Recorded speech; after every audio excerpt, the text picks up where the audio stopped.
చూపకపోవడంతో ఆ ప్రాజెక్టును కూని చేసే కార్యక్రమంలో చంద్రబాబు నాయుడు ఏకంగా కత్తి పెట్టుకొని కూని చేశాడు.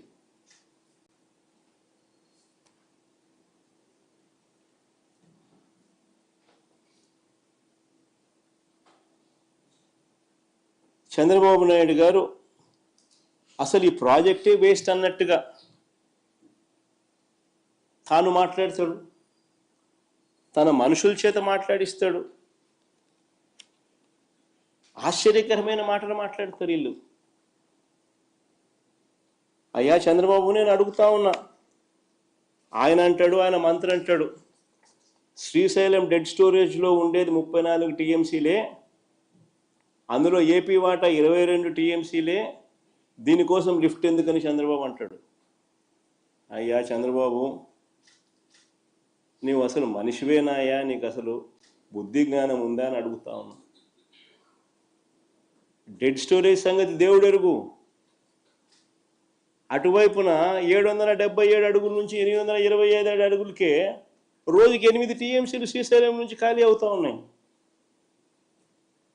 881 అడుగులు ఎప్పుడు చేరుతాయి?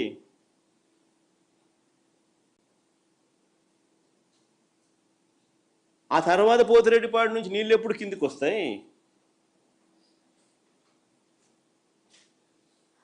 ఈ ప్రాజెక్టు ఉండడం వల్ల నీకు 800 అడుగుల్లోనే నువ్వు కూడా 3 టీఎంసీలు డ్రా చేసుకునే కెపాసిటీ, ఒక ఇన్సూరెన్స్ నీకు ఉంటుంది. ఈ మాత్రం కూడా జ్ఞానం లేదు పెద్ద మనిషికి. ఇంకా చంద్రబాబు నాయుడు గారు ఇంకా ప్రాజెక్టును ఇంకా కన్ఫ్యూజన్ క్రియేట్ చేయాలనే ఉద్దేశంతో ఈ పెద్ద మనిషి చంద్రబాబు నాయుడు గారు రాష్ట్ర ప్రయోజనాలను, కరువు పీడిత రాయలసీమ నెల్లూరు ప్రయోజనాలను చులకన చేసి కూడా మాట్లాడుతూ ఉన్నారు. ఆ లిఫ్ట్లో ఆ స్టెబిలైజింగ్ రిజర్వాయర్లు అంటాడు. స్వామి, రిజర్వాయర్లు కాదు స్వామి కట్టిందాడా, స్టెబిలైజింగ్ రిజర్వాయర్లు.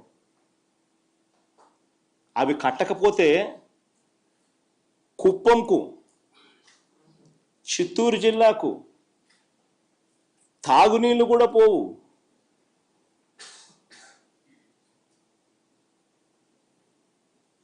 తాను పుట్టింది చిత్తూరు జిల్లా, ఆ జిల్లా మీద మమకారం లేదు. కుప్పం ప్రజలు ఓటు వేసి గెలిపిస్తే ఆ కుప్పం ప్రజల మీద ఆ కృతజ్ఞత కూడా లేదు. హంద్రీ నీవా ద్వారా ఉమ్మడి చిత్తూరు జిల్లా ఎంత దూరం ఉందో తెలుసా? దాదాపు 500 కిలోమీటర్లు, 500 పైబడి కిలోమీటర్లు నీళ్లు ప్రయాణం చేయాలి. పూర్తిగా టేలెండ్లో ఉంటుంది.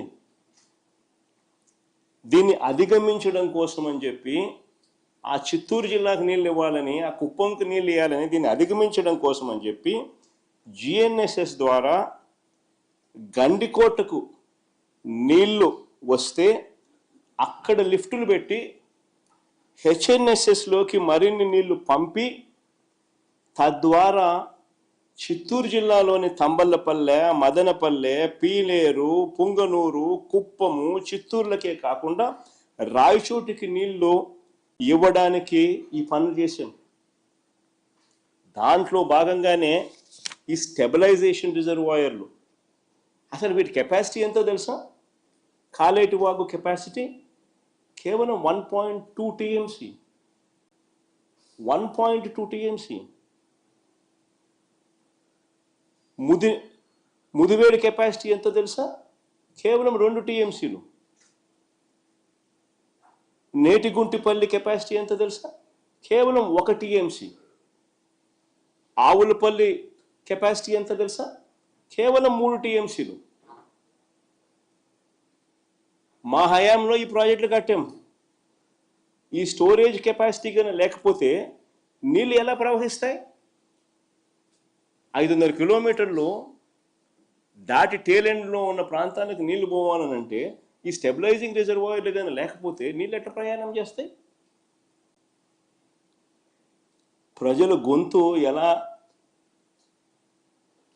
ప్రజల గొంతు ఎలా తడపాలి అనే ఆలోచనలు లేవు వెనుకు.